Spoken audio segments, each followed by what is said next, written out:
Hey guys, I just have a short little videos for you today because I just want to celebrate that I hit 300 subscribers and this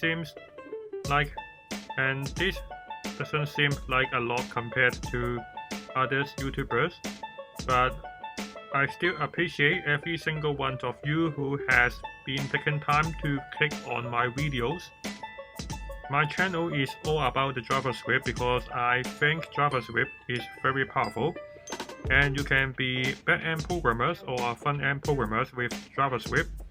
And recently, I created a videos about how to close the materialized CSS models in a programmatical way.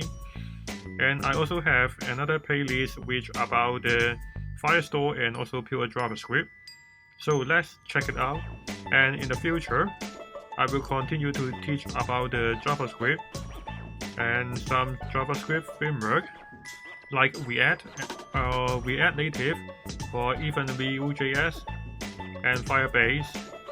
I think I will not focus much on Angular or Flutter because I think Google is not very focused on one of them. And at last, I just want to say thank you so much. And I appreciate and love every single one of you, and I will talk to you guys next time. Goodbye.